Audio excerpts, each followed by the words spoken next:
Boa noite a todos. Sejam todos muito bem-vindos à nossa casa de oração Nova Era. Vamos, nesse momento, a fechar nossos olhos, acalmar nossa mente, nosso coração, elevar nossos pensamentos ao nosso amado Mestre Jesus, à espiritualidade maior, aos amigos espíritos benfeitores. Vamos agradecer por mais este dia, por mais essa oportunidade de estarmos todos aqui reunidos em busca de luz, de amor, de paz, de entendimento. Que nesse momento uma grande luz possa envolver nossos corações, eliminando todo sentimento de tristeza, raiva, angústia, mágoa, decepção. Que possa permanecer apenas sentimentos de amor, de paz, de caridade, de felicidade, de tranquilidade, de esperança. E que toda essa energia positiva possa envolver nossos lares, nossos locais de trabalho, hospitais, leitos de hospitais que se encontram lotados de pessoas enfermas, que essas pessoas recebam a luz, auxílio dos mentores de luz, que os seus familiares também possam receber todo o amparo necessário nesse momento, que nesse momento essa luz envolva a todas as famílias carentes que passam muitas vezes necessidade, envolva os irmãos moradores de ruas, pessoas que se encontram em penitenciária. É raro sim, mas merece uma nova oportunidade. E que essa luz envolva aos espíritos aflitos, todas as almas aflitas, que possam receber amparo da luz e do plano espiritual. Que a nossa irmã Patrícia receba a luz, todo o amparo do seu mentor. Que assim seja.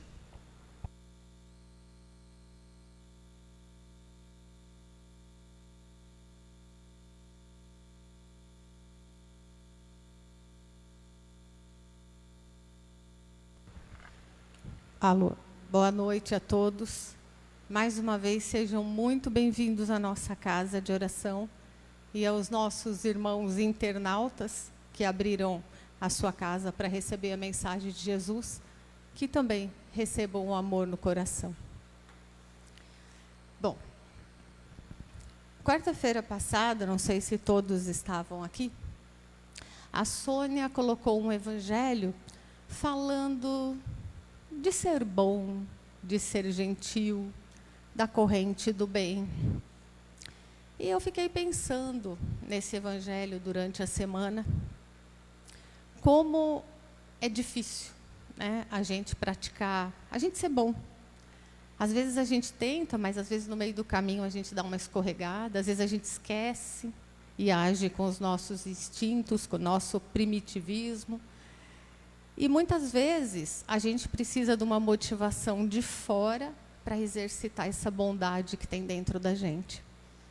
Muitas vezes a gente quer ser gentil e aí a gente escuta assim: nossa, quanta gentileza, vai querer o quê? Não é?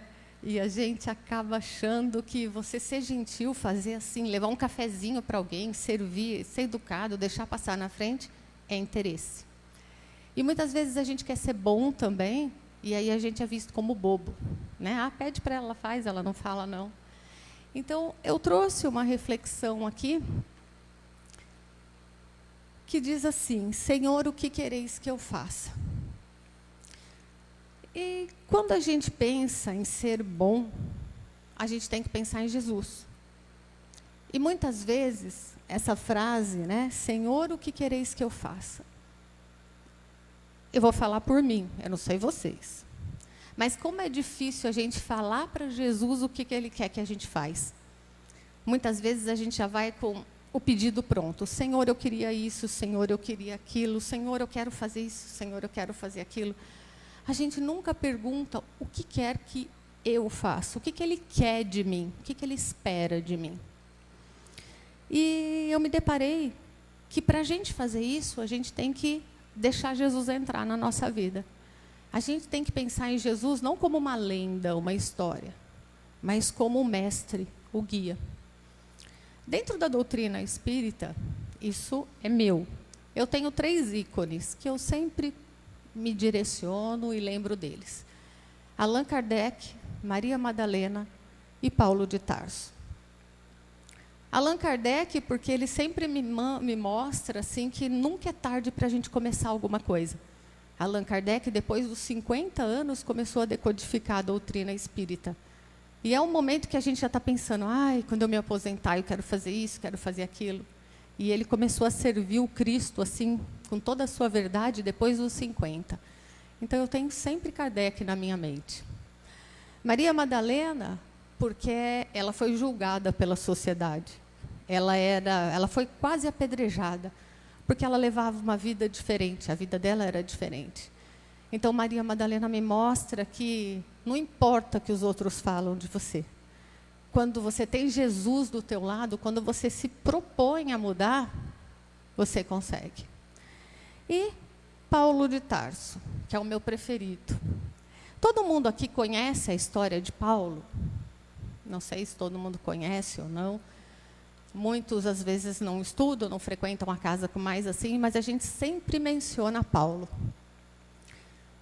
E eu vou fazer assim um breve resumo da história de Paulo. A primeira coisa, as pessoas às vezes me perguntam assim, mas é Saulo de Tarso ou é Paulo de Tarso?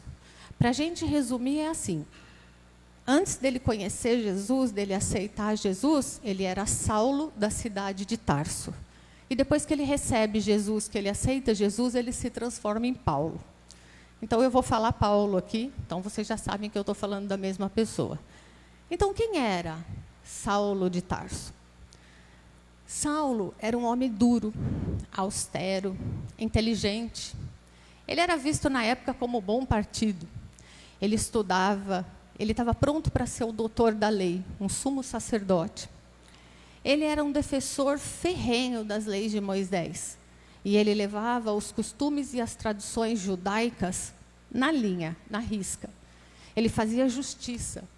Com ele era olho por olho, dente por dente. Ele seguia tudo o que Moisés determinava. Esse foi Saulo. Depois, nessa história, isso tudo, gente, está nesses livros Paulo e Estevão. Eu vou fazer só um breve resumo para aguçar até a curiosidade de vocês, porque coloquem esse livro, uma coisa obrigatória para vocês lerem antes de ir embora daqui, desse plano, porque vale muito a pena. É uma história lindíssima. A gente se emociona, a gente chora, a gente entra dentro da história, parece que você está vendo o que está acontecendo. É maravilhoso. E aí, na nossa história também, tem um rapaz chamado Estevão. Então, o que acontece? Jesus é crucificado e o Paulo percebe que existia, o número de judeus estavam sendo muito convertidos ao cristianismo. Até um adendo aqui. A palavra cristianismo, ela só vai aparecer lá na frente, com Lucas. Lucas que vai dizer que os seguidores do Cristo são os cristãos. Então, eu vou falar cristianismo aqui, porque são seguidores do Cristo. E Estevão, o nome verdadeiro dele era Gesiel. E Estevão tinha uma irmã que se chamava Abigail, e ele defendia os princípios do carpinteiro, de Jesus de Nazaré. Nazaré, naquela época, era uma cidadezinha, sabe aqueles lugares que a gente fala, vixe, lá no fim do mundo, e não sai nada que preste desse lugar. Nazaré era visto assim. Então, quando apareceu Jesus, com seus ensinamentos, com as suas ideias, dizendo que ele não vinha destruir a lei, e ele vem de Nazaré, já dá um descrédito em todo mundo. Estevão, também, como Paulo, tinha o dom da fala. Então, Estevão pregava. Nessa história, eu estou dando só um resuminho. Depois, se vocês lerem o livro, vocês vão entender por que Estevão, que se chamava Gesiel, foi conhecido como Estevão. Só estou dando um resumo. Nessa história também, a gente tem Abigail, que ela era noiva de Paulo. Paulo dizia que ela era o coração do cérebro dele. Paulo se curvava a Abigail. Era a única pessoa que ele mostrava realmente quem ele era. Abigail tinha uma grande mágoa, uma grande tristeza. Ela tinha um irmão que tinha sido preso por vários motivos, e ela nunca mais teve notícias desse irmão. Mas o coração dela dizia que esse irmão estava vivo. Como Paulo e Abigail eram noivos, algumas vezes Abigail acompanhava Paulo, né? Ele ia ser um sumo sacerdote, um doutor da lei, então algumas vezes ela aparecia publicamente. E Paulo persegue Estevão, porque como os judeus estavam seguindo os ensinamentos do Cristo, Paulo diz, temos que acabar com tudo isso, tem que seguir Moisés. E numa dessas, ele consegue prender Estevão, e Estevão é levado a julgamento, lá na arena. E Abigail acompanha Paulo. No momento do julgamento, Estevão é apedrejado. E nesse momento de dor, de resignação, Abigail reconhece em Estevão que ele era o seu irmão.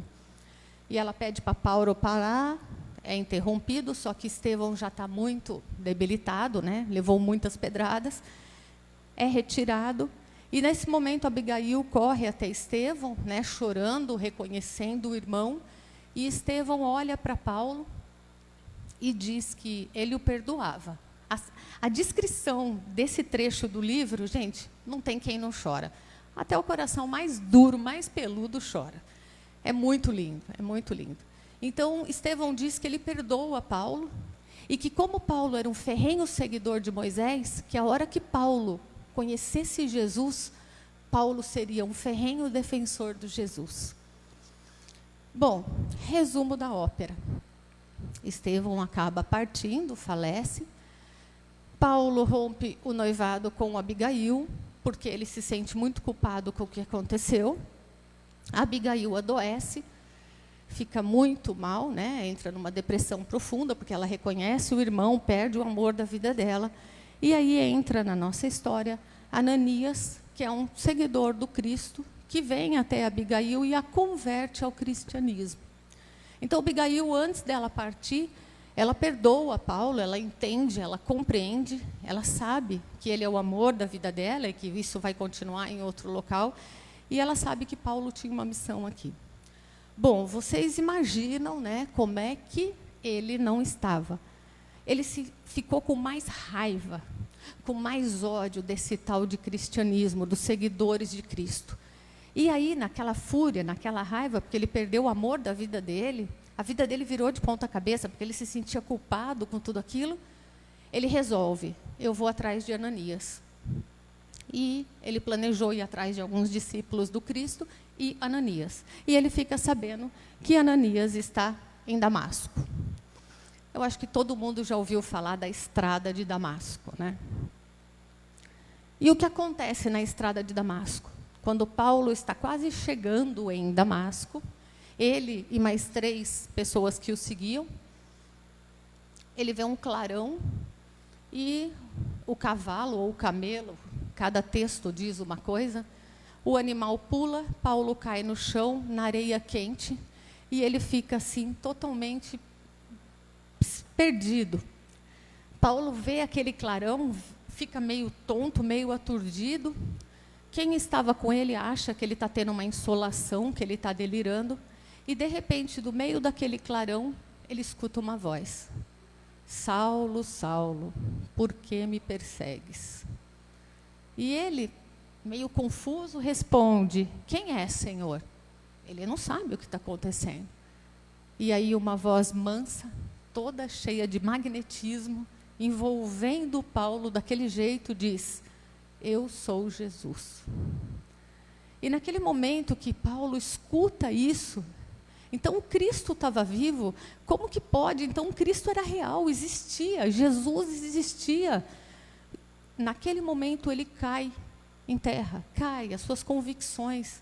Ele lembra de toda a atrocidade que ele fez com os cristãos, de todos que ele mandou matar, de todos que ele torturou, de todos que ele mandou prender. A vida dele passa num filme. E aí, o que Jesus vira e diz para ele, Saulo, não te tortures. Jesus sente que naquele momento, Saulo está totalmente perdido, sem noção. E aí Saulo humildemente diz, Senhor, o que quereis que eu faça? Saulo vê, nesse momento, que todas as suas convicções, todas as suas certezas, toda a sua justiça, a sua lei, os princípios que ele carregava, a lei de Moisés que ele defendia, tudo isso cai em terra. Saulo vê que ele fez tudo errado. Ele percebe que ele descobre, de repente, uma outra verdade na vida dele. E aí, aproveitando esse momento de Saulo, esse momento da convicção de Saulo, a gente vem para os nossos dias, nos dias de hoje. A gente, até ontem, até o começo do ano passado, a gente tinha uma convicção. Só que daí apareceu um negócio chamado pandemia. E essa coisa de pandemia foi uma coisa que nos desestruturou, a todos nós, uns mais e outros menos. Nós aprendemos a mudar a nossa rotina. A coisa mais simples, a gente lembrou que existe álcool, a gente aprendeu a lavar as mãos, a gente aprendeu a usar máscara, a gente aprendeu a tirar o sapato para entrar em casa. A gente também começou a rever uma coisa chamada convívio familiar. Né? Porque a vida da gente era muito louca. Saía de manhã, saía, voltava, trabalhava, voltava. Final de semana saía com a família no supermercado, uma rotina louca. E a gente tinha as nossas convicções. E tudo isso que aconteceu trouxe para a gente um conceito diferente de amar o próximo. Para a gente, amar o próximo, porque a gente ama só aquele que está muito próximo. Era aquela coisa de tocar, de visitar, de ver, de dar um abraço, um beijo. Isso era amar o próximo. E tudo para a gente que parecia certo, convicto, cai por terra. E a pandemia, ela traz para a gente um deserto. Aí, voltando lá no Paulo. Nos textos bíblicos, vários textos bíblicos, sempre é colocado o deserto. Jesus passou 40 dias no deserto. Moisés subiu no Monte Sinai e ficou 40 dias. Paulo, depois que acontece tudo isso com ele, que ele se transforma em Paulo, né, que ele era Saulo e ele se transforma em Paulo, ele passa 3 anos no deserto. E essa pandemia, ela nos colocou, todos nós, num deserto. Poucos perceberam, muitos estão percebendo. Talvez alguns não vão se atentar a tudo isso. E o que aconteceu? Esse deserto que a gente está passando agora, assim como Paulo passou, ele traz para a gente uma reflexão, principalmente do que é necessário. Quando você está no deserto, quando você vai para o deserto, você não pode levar muita coisa. Você leva o necessário, o que comer, o que beber e a sua família. E é exatamente isso que a gente está tendo com essa pandemia.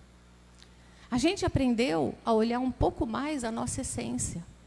A gente está refletindo para saber quem nós somos, o que a gente está fazendo aqui. A gente está revendo também os nossos valores. Nossa, eu estudei tanto, eu fiz tanta coisa, será que é isso mesmo que eu quero? Será que é isso mesmo que me faz feliz? Será que essa é a forma que eu tenho de servir?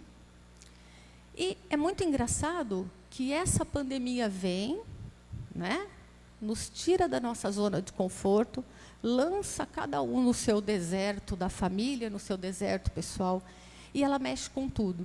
Vocês pararam para pensar que até os lugares que a gente buscava Deus, que eram os templos religiosos, centros espíritas, igrejas, enfim, fecharam. Onde é que a gente teve que buscar Deus? Dentro de nós mesmos. Então, a gente está vivendo como cegos neste momento. E a gente precisa, urgentemente, responder essa pergunta. Senhor, o que quereis que eu faça? Melhor, a gente não quer responder a pergunta. A gente quer que alguém venha falar para a gente o que a gente quer. E a gente está sendo convidado, nesse momento, a refletir. É um convite que Jesus nos faz. Porque a gente para olhar, você olha o seu guarda-roupa, cheio de roupas. Você tem lá aquele monte de pares de sapato que você batalhou tanto para comprar. Você conseguiu 2 carros na sua garagem. Quantas refeições que você não fez correndo? Quantos brinquedos você não deu para o seu neto, para o seu filho? a troco daquele carinho que você não tinha tempo de dar? Quantos comentários maledicentes você não fez? Quanta mágoa acumulada nesse período todo? Era no trabalho, com o colega, era com o vizinho, era com o cara que te fechou no meio do semáforo. Quanta coisa a gente não estava carregando. As visitas que vocês não fizeram e prometeram, os livros que vocês não leram e a atenção que vocês não deram. Então, chega determinado momento da vida da gente, e esse momento louco que a gente estava vivendo até agora, a gente está sendo convidado. Não se esqueça nunca que é pelo amor ou pela dor. Se a gente parar para pensar todos os dias quando a gente acorda, a bênção que é estar vivo nos dias de hoje. Quantos partem de uma noite para outra? São 600 pessoas, 700, 800. Mas para a gente está tudo bem, a gente está reclamando. Ai, que droga, quando é que vai acabar essa pandemia? Nossa, a culpa é do governo, a culpa é do presidente, a culpa é não sei o que lá. Será que não está na hora da gente fazer a pergunta? Por que a gente está passando por tudo isso? Por que todo mundo está sendo convidado a refletir? O que eu estou fazendo aqui? Por que vocês estão aí? Por que eu estou aqui? Por quê? Por nada? Ah, porque Deus gosta de mim, aí Ele pôs o Nova Era lá para me ajudar a entender alguma coisa?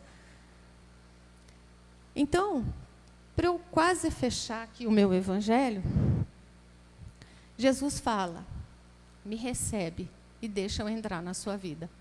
É só isso que Ele está pedindo para a gente. Jesus não é uma lenda. A gente não está aqui para ignorar os ensinamentos do Cristo. A gente tem que ter isso consciente. A gente só lembra de Jesus quando a gente está nos momentos de dor, no momento de tristeza. E Jesus deixa para a gente, Ele nos recorda de alguns ensinamentos que a gente está cansado de saber, só que a gente nunca pratica. Ou pratica meia boca. Amarás o Senhor teu Deus de todo o teu coração, de toda a tua alma e de todo o teu espírito. Será que a gente está colocando Deus acima de tudo? Será que a gente acorda de manhã e agradece a Deus? Honrai o vosso pai e a sua mãe. Será que você tem paciência com a sua mãe quando ela te liga para reclamar, falar que a vizinha varreu a folha na frente da casa dela? Você tem ligado para o seu pai? Qual foi a última vez que você beijou o seu pai e a sua mãe? Qual foi a última vez que você falou, te amo, mãe, obrigado por tudo. Pai, obrigado. Por pior que eles forem, eles te deram a vida. Não julgueis, a fim de não ser julgados. Porquanto sereis julgados conforme houver de julgados os outros. A gente já está cansado de saber. Perdoa não 7 vezes, mas 77 vezes. Também a gente já sabe. E às vezes a gente faz até conta, cata a calculadora para ver quanto é que dá isso. Perdoai as nossas ofensas, assim como nós perdoamos a quem nos tem ofendido. Será que a gente lembra de perdoar? Ou a gente só lembra quando a gente tem que ser perdoado? Você já parou para pensar quantas vezes você já foi perdoado? Quantas besteiras a gente não falou e perdoaram a gente? Não, a gente só lembra aquele que magoou. Mas a gente não lembra quantas vezes a gente foi perdoado. E a máxima do Cristo, né?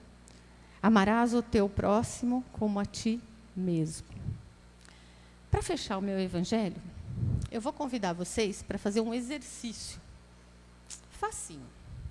Vamos imaginar que a hora que a gente sair daqui, chegar na nossa casa, uns vão comer, outros vão tomar banho, outros vão se esborrachar no sofá, enfim. Aí na hora que você estiver quase dormindo, que você falar, agora eu vou dormir, agora eu vou deitar, não estou aguentando mais. Você vai prometer para mim que você vai se lembrar dessa frase. Senhor, o que quereis que eu faça? Vocês não precisam lembrar de nada que vocês ouviram aqui, só dessa frase. E vamos supor que vocês refletiram e falarem assim, nossa, eu não quero perder tempo, é melhor eu perguntar agora o que o Senhor quer que eu faça a partir de amanhã. Porque está todo mundo indo embora tão rápido, vai que sou eu. Então, é melhor eu fazer essa pergunta aqui ainda. E vamos supor que no momento que vocês fizerem essa pergunta, vocês abriram o seu coração, vocês realmente lembraram, mentalizaram na imagem do Cristo, e aparece um clarão na frente do seu. No cantinho do seu quarto, do lugar que você está, aparece um clarão. E vocês veem a imagem de Jesus.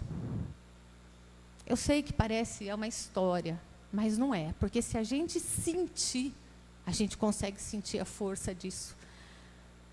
E aí Jesus olha e você aproveita que é Ele que está ali. Claro que no começo a gente vai ter dúvida. É capaz da gente querer fazer até um teste para ter certeza que é Ele que está ali. Mas você está com o coração bem aberto e você vai olhar e vai falar: Senhor, o que quereis que eu faça? E Ele vai olhar para você bem no fundo dos teus olhos e vai te chamar pelo nome. Ele vai falar: Sônia, Edilza, Cleo, Pedro, Antônio, João, Gabriel, Carlos. Ele vai te chamar pelo nome. E Ele vai te dizer: olha, já que você está me perguntando o que você quer que eu faça, eu gostaria muito, muito, que a partir de amanhã você fosse mais amoroso, que você fosse mais tolerante, que você fosse uma pessoa mais compreensiva. Eu gostaria que você fosse um pouco mais vigilante com o que você pensa, com o que você fala e com o que você faz. Aí Jesus vai olhar para você, vai repetir o seu nome e Ele vai falar: não entre em discussão inútil, elas não te levam a lugar nenhum. Pelo contrário, essas discussões diminuem o seu padrão vibratório e talvez eu nem consiga te socorrer. Ah, fulano, eu gostaria muito que antes de dormir, todos os dias, você viesse conversar comigo. Eu gostaria que você me contasse das suas dores, dos seus medos, dos seus receios, e que confiasse mais em mim. E eu vou te falar uma coisa. Nesse momento que a gente está vivendo, eu gostaria muito que você pensasse positivo, que você acordasse e agradecesse, e confiasse em mim, continuasse confiando em mim. E eu vou te falar também, para você não se comparar com ninguém, porque vocês são únicos, cada um é de um jeito. Cada um vai trilhar o seu próprio caminho. E Ele vai pedir para a gente também assumir as nossas responsabilidades. Aquelas coisas que a gente foge, que a gente joga a culpa no outro. Ele vai dizer que para a gente não esperar companhia, porque a evolução se faz individualmente. E a cada um é dado segundo as suas obras. E Ele vai dizer também para a gente, ali Jesus parado e a gente estático, Ele vai falar que a gente deve servir mais, que a gente deve ajudar toda pessoa que cruzar o nosso caminho. Mas a gente tem que lembrar que a gente nunca vai poder trilhar o caminho por ninguém. E para finalizar, porque Jesus já falou bastante, Ele vai dizer assim, nunca se esqueça de amar o seu próximo. E para amar é preciso servir. E para servir é preciso amor. E servindo com amor, você vai ser o meu instrumento aqui na terra. E a gente nunca pode esquecer, nunca, que Jesus, só Ele é o caminho, a verdade e a vida. E ninguém vai ao Pai senão através dele. Então, meus irmãos, do fundo do meu coração, eu desejo que na hora que vocês deitarem para dormir hoje, vocês se perguntem, o que será que Ele quer da gente? E se alguém conseguir ver Jesus, ótimo, depois vocês me contam. Eu acho que eu não tenho merecimento para isso. Então fica a minha mensagem de hoje, a minha reflexão, e que o amor do nosso Mestre Jesus esteja no coração de cada um de vocês. Que assim o seja.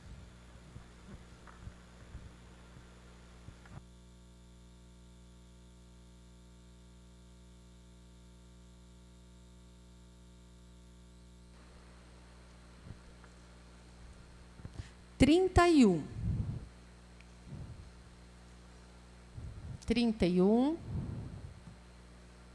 Temos 31.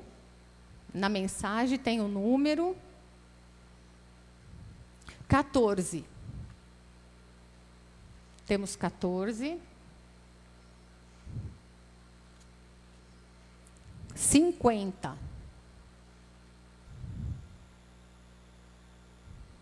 50. 22. E não tem o primeiro número que eu falei? 31 não tem? Não tem 31, gente? É um livro maravilhoso. Então vamos abrir outro, abre outro aí.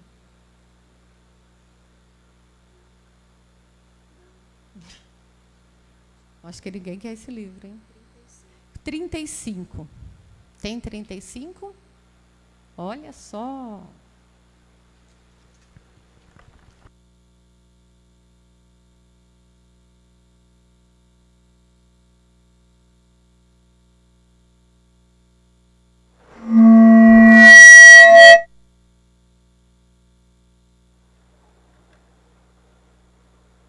Muito bem, meus irmãos. Depois das reflexões do Evangelho, da paz que a gente vem sentindo em nossos corações, enquanto nossos irmãos transmitem a vocês o passe, vamos fazendo as nossas vibrações, todos nós que estamos presentes aqui na casa, todos aqueles que se encontram à distância, através das redes sociais, que todos nós, nesses momentos, possamos sentir derramar-se sobre nós pétalas de luz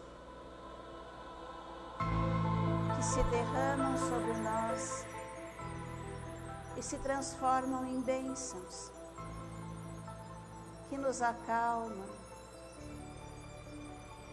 que trazem serenidade ao nosso coração, que nos torna mais tranquilos,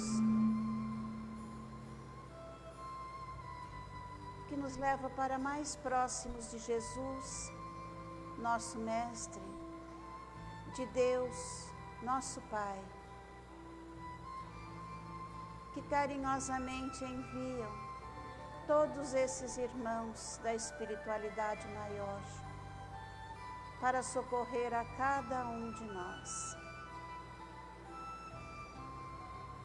Que todos nós, sentindo-nos tranquilos, com essa emoção em nossos corações, que a certeza da presença de Jesus nos traz, possamos também desejar que todos os nossos irmãos em humanidade recebam esta mesma paz neste momento.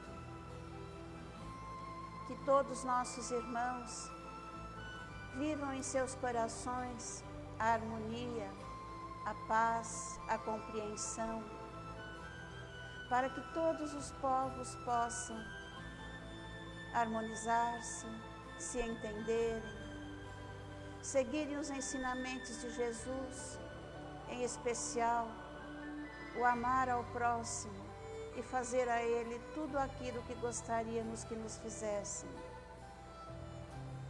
para que pouco a pouco possamos modificar a nossa atmosfera terrestre. Se desejamos a paz, o amor, a compreensão entre todos, necessitamos vibrar sempre nesse sentido. Que todos os nossos irmãos, qualquer que seja a dificuldade que estejam vivenciando, recebam Jesus em seus corações, se fortaleçam no Evangelho, se fortaleçam na oração, para que prossigam a caminhada terrena, sempre com as bênçãos de Deus, orientando seus caminhos. Que possamos desejar, meus irmãos, que todos os nossos irmãos que cometeram algum crime, que transgrediram as leis terrestres e também as leis divinas, possam reencontrar em si a disposição para seguir o bem. Que as nossas vibrações de paz e de amor possam atingir seus corações, porque, filhos de Deus que todos somos, com certeza todos teremos sempre oportunidade de nos redimir. Vamos vibrar, meus irmãos, pelos nossos irmãos suicidas, desencarnados, vivendo as dores e os tormentos do ato praticado, e recebam das mãos de Maria de Nazaré o socorro que necessitam. Nossos irmãos encarnados, que de alguma forma estão desistindo de viver,